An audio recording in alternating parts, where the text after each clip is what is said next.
धर्मात्मा निषाद से आपकी बातचीत कब कितने सालों से है?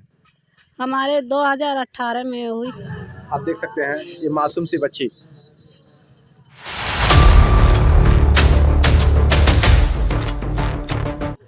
आप देख पा रहे हैं अभी हमारे साथ जुड़ी हुई है धर्मात्मा की पत्नी है। आज घटना के 8 दिन बीत गए हैं। 8 दिन के बाद से इस परिवार को कहाँ तक इंसाफ मिला ये जानने के लिए और यही जानने के लिए हम आए हुए हैं। अभी तक किस प्रकार से कार्रवाई हो रही है? अभी कुछ भी नहीं कार्रवाई हो रही है। अभी बीते कल कैबिनेट मंत्री के बेटे यानी कि इंजीनियर सरवन निषाद आए थे जो चौरी चौरा के विधायक हैं। उन्होंने क्या आश्वासन दिया? ये कह रहे थे कि नौकरी ले लो, पैसा ले लो, शांत हो जाओ।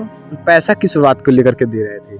मामला शांत करने के लिए कर दिए अच्छा, थे। मामला शांत करने के लिए। अच्छा, इस वजह से तो नहीं कि जिस प्रकार से इंजीनियर सरवन निषाद, पूर्व सांसद संत कबीर नगर परवीन निषाद और कैबिनेट मंत्री डॉक्टर संजय निषाद और साथ ही में जयप्रकाश निषाद जो कि कैबिनेट मंत्री डॉक्टर संजय निषाद के दाहिने हाथ माने जाते हैं, उन सबका नाम जिस तरीके से उन्होंने पोस्ट में डाला था, अपने फेसबुक पोस्ट में धर्मात्मा जी ने डाला था और इसी आधार पर कहीं न कहीं मतलब इस बात से वो डरे से हैं और इस मामले को दबाने की बात कर रहे थे। हाँ, दबाने की बात कर रहे थे।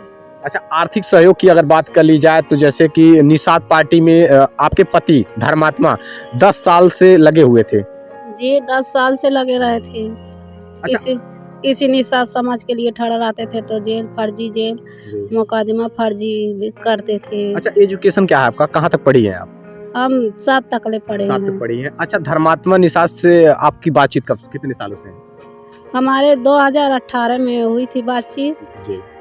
2018 में बातचीत हुई थी, 2023 में शादी हुई थी हमारी। हाँ। अच्छा, आप दोनों आपस में एक दूसरे को पसंद करते थे? हाँ, पसंद करते थे। ये लव मैरिज ही था? आप दोनों एक दूसरे को पसंद किए, उसके बाद से शादी हो गई? लव मैरिज था हमारा, शादी लव मैरिज था। ऐसे में देख पा रहे हैं ये इतना प्रेम था आप सब में, लेकिन ऐसे में इनके साथ जो घटना हुआ है हृदय को झकझोर देने वाला है। किसके सहारे जिएंगी? अभी शादी के मात्र 2 साल बीते थे। अभी सन 2023 में ही शादी हुई थी और एक छोटी सी मासूम बच्ची है। आप लोगों से मेरा यही अपील है, विनती है, साइड में QR कोड होगा, उससे आप लोग आर्थिक सहयोग करिए। उस मासूम बच्ची के लिए, एक विधवा औरत के लिए, एक अबला नारी के लिए आप लोग सहयोग करिए कि जैसे तैसे इस परिवार का जीविका चले और आप लोग अपना सहयोग बनाइए, इस परिवार को इंसाफ दिलाइए। मैं ये जानना चाहता हूँ कि क्या आप आगे भी राजनीति करना चाहें? हाँ, अपने पति के लिए आगे भी राजनीति करेंगे हम। अपने पति के सपनों को आप साकार करेंगे? हम साकार करेंगे अपने पति को सपने।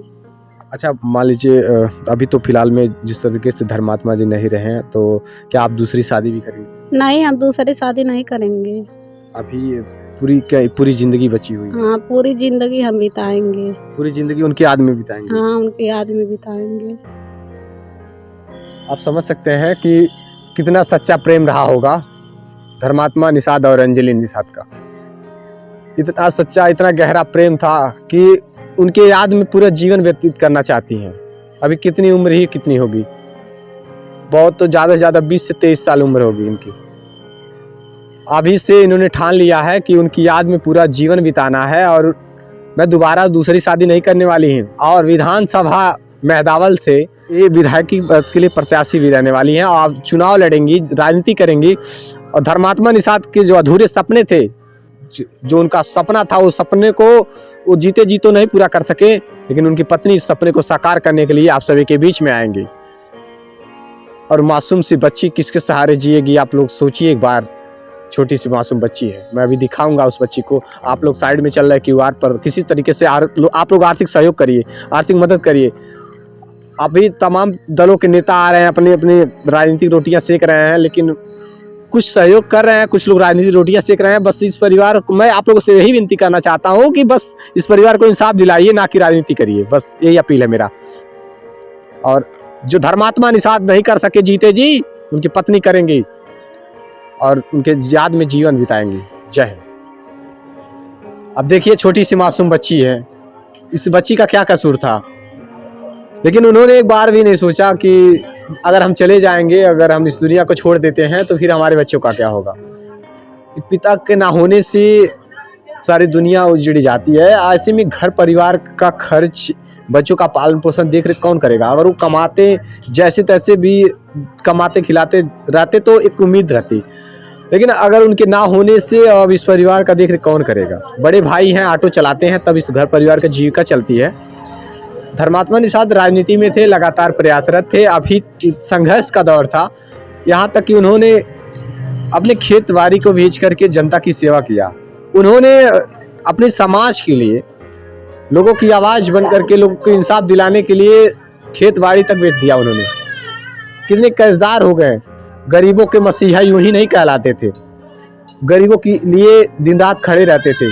आज वो शख्स जो दुनिया को समझाता था आज उस दुनिया में नहीं रहा।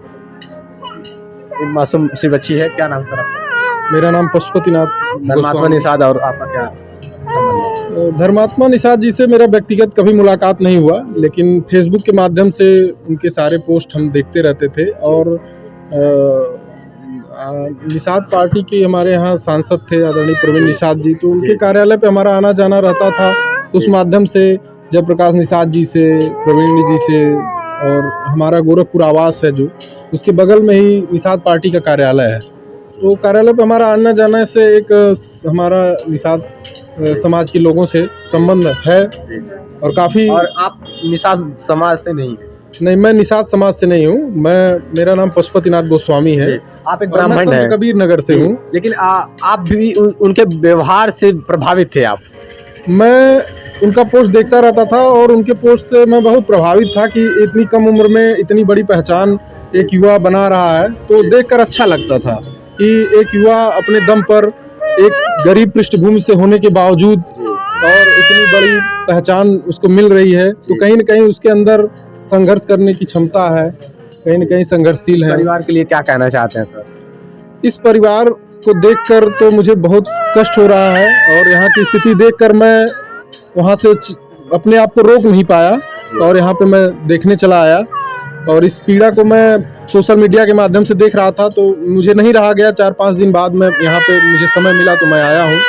और इस परिवार के लिए मैं यही कहूँगा कि सरकारी जो भी सुविधाएं हों मुहैया कराई जाएं, इनको आवास, इनको नौकरी, इनको जो भी आर्थिक सरकार की तरफ से आर्थिक सहयोग, ज़मीनें, और जो भी इनका अधिकतम मदद हो सके वो इनको मिलना चाहिए।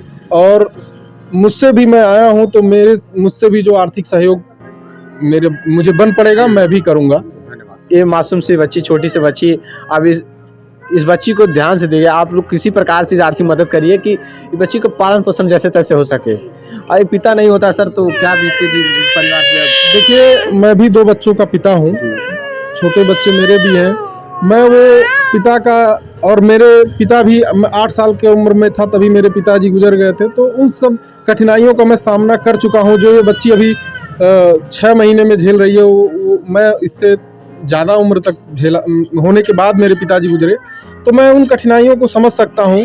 और ये तो लड़की है, इनके लड़की के लिए और भी महिलाओं के लिए और भी संकट है, तो बहुत ही संघर्षपूर्ण जीवन रहेगा इन लोगों का।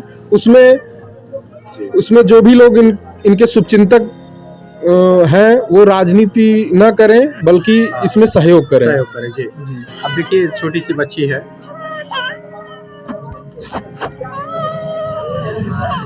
आप देख सकते हैं, ये मासूम सी बच्ची, किसी का क्या बिगाड़े थे धर्मात्मा निषाद। आप देख सकते हैं, आप लोग जितना भी हो सके मैं आप लोगों से विनती कर रहा हूं कि इस मासूम बच्ची के लिए आप लोग आर्थिक सहयोग करिए। साइड में QR कोड है, आप लोग जहां से जितना भी हो सके इस परिवार का मदद करिए। बहुत ही गरीब परिवार से थे धर्मात्मा निषाद। जनता की सेवा करते हुए उन्होंने अपनी जान दे दिया। उन्होंने समाज की प्रताड़ना नहीं बल्कि राजनीतिक जहर इस प्रकार से राजनीतिक चक्रव्यूह रचा गया जिसमें उन्होंने अपनी ज़िंदगी खत्म कर ली। ये इंसाफ तो अभी तक ना ही मिला है।